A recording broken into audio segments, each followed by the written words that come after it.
Hi, everyone. My name is Ross John Fortune. I'm here at Billington Cybersecurity Summit in DC. Joining me now is Nick Marinos, Managing Director, Information Technology and Cybersecurity at the Government Accountability Office.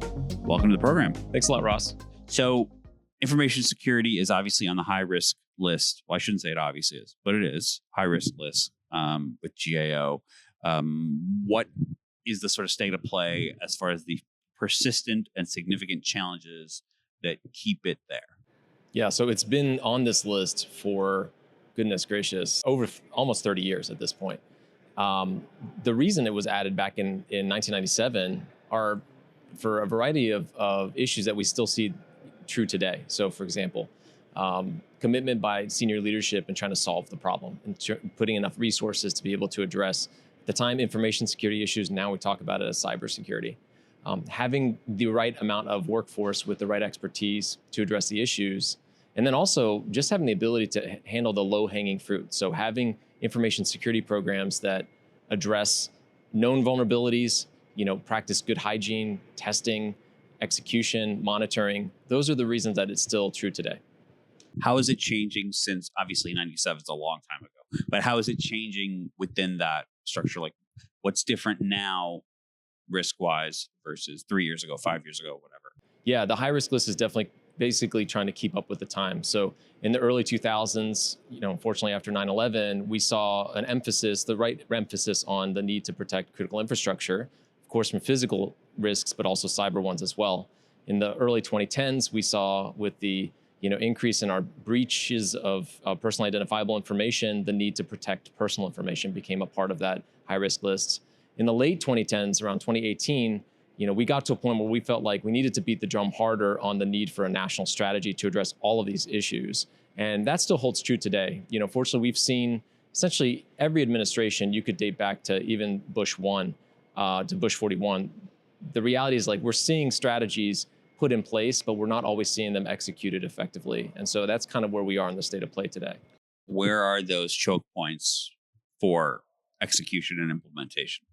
So the first thing is just having a clear strategy. So we've looked at every administration's national strategy, and we've seen some positives. For example, in the first Trump term, we saw a pretty comprehensive strategy come out and an implementation plan. But within it, we also need to actually see things that people probably criticize the auditors for being a little nerdy to talk about. For example, have clear outcomes. What are you expecting to actually achieve within each of these areas? So if you're focused on, for example, better collaboration with critical infrastructure partners in the private sector, how do you actually measure the outcome itself?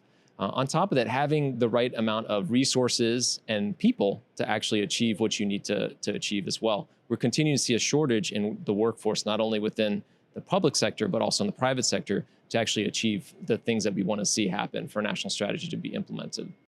Yeah, you're really talking my language when you're talking about measurements and measurables and those kinds of things, because you see a lot of we want it to be better. Well, how? What does that mean? And so certainly in an era of evidence-based policy making, I know that's something they talk about in Congress a lot. That is a big thing. But I want to touch back on the cybersecurity workforce side of things, because before the mics were on, we were talking a little bit about this and how that just doesn't grow on trees. What are agencies doing, and how are you seeing it from your vantage point for agencies to bulk up the cybersecurity workforce?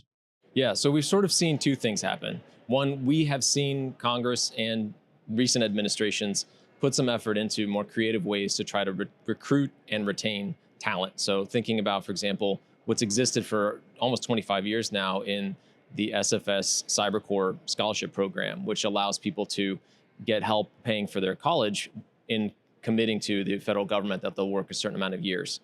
That's been a really good avenue for getting people in. A lot of people then stick around a whole lot longer than their 2 to 3 year commitment as well. We've seen some ideas around the notion of rotating cyber workforce. So if you've got, an excess capacity, which rarely happens, but if you've got some folks, within one agency that have a certain set of skills, try to make it easier for them to use those skills in other parts of the government that may need it as well. The other thing is the idea of often coming up in legislation, proposed legislation more often than not, the idea of a reserve. So having folks that could be private sector individuals that have a certain set of skills, give them avenues to come in maybe a few days a month to do this work. The problem still exists though. Federal government agencies struggle to figure out what they need. So if you don't know what you need, and you're not going to get to being able to fill in that gap. And so we've had recent reports that continue to point to a need for the White House to stay committed on helping agencies to figure out what their workforce needs are, and then give them the avenues to bring people into the federal government workforce. I'll just point out too, Ross, you pointed it out, and I would definitely double down on it. It is not easy to navigate the hiring process for federal government employees, regardless of whether it's cybersecurity or not. And so also seeing ways to continue to have direct hire capabilities to bring people in quickly, because let me tell you from my own experience in working to recruit and hire individuals, if we take too long, they're going to find a job somewhere else. And so it's also important to have the speed in that regard. Yeah, certainly the federal hiring process is well documented as not being the most up-to-date system around.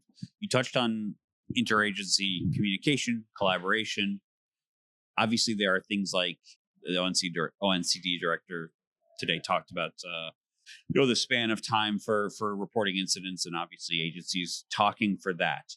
But broadly, what's the state of play on interagency collaboration when it comes to cybersecurity incident reporting and working together to strengthen cybersecurity?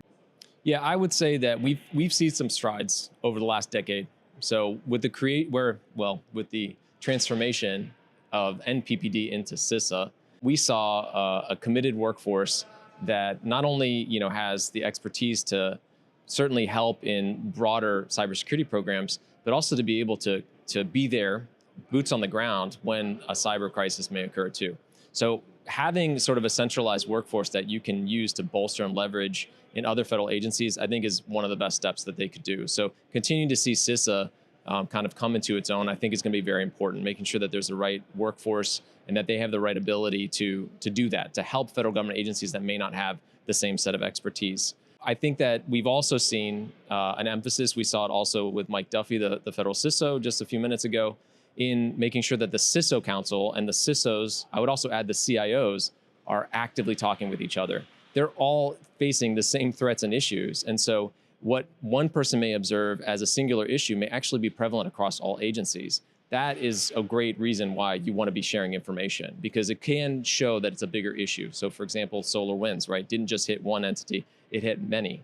And that kind of brings me to the non-public side. So on the private sector side, since the other CISA, since the Cyber Information Sharing Act, which is now up for reauthorization, the deadline is coming up in just the next few days, we've seen an emphasis on that sharing, the two-way street between the private sector and the public sector, which is a very difficult one to navigate.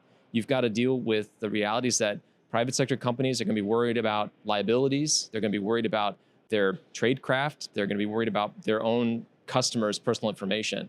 And so that can often make some serious obstacles to share information. And so having good legislation in place that allows more freely that sharing of information is pretty important, because who's the public sector going to look to for the innovative solutions to their problems? They're going to look to the private sector to bolster them as well. So I think that's a very important relationship to keep building on. Yeah, certainly the collaboration between the triple Ps, things like the NSA Center and CISA working with industry.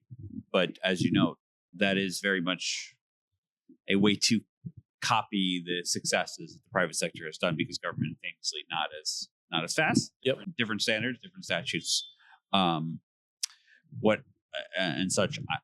I want to talk about legacy systems, just because I know this is something else that obviously is a big part of GAO reports, and agencies are constantly struggling with modernization.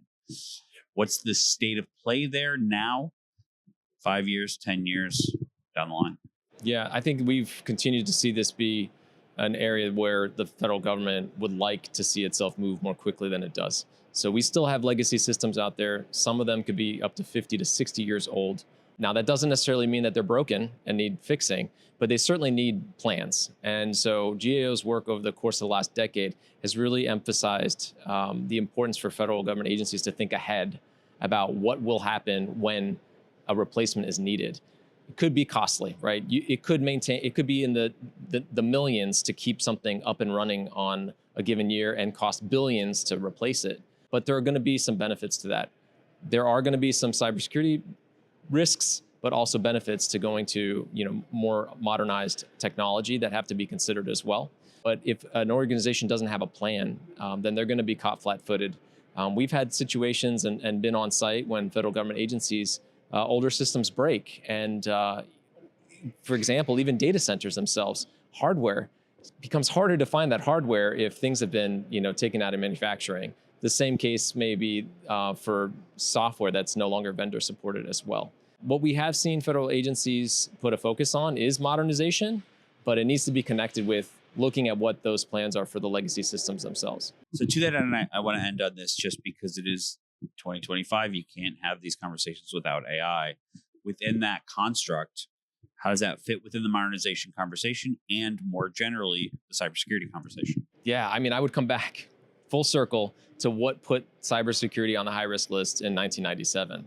So federal employees often know the solutions, but may not have the platform to convince leadership within the federal agencies. We still see CIOs, for example, having 2 to 2.5 year tenures within federal government agencies. That is not enough time to see transformation happen, let alone to be able to build relationships with the agency heads who themselves are coming in not only to solve technology problems, but more broad, programmatic or policy decisions that they're taking action on too.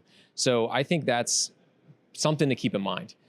Federal government agency leadership needs to be thinking about the cyber problem when they move very quickly on technology transformation. So as an example, we've talked cloud for goodness, like the last 10 years plus, we've seen great benefits from moving from on-premises to the cloud, but it is really also not transferred who's responsible at the end of the day for protecting the information.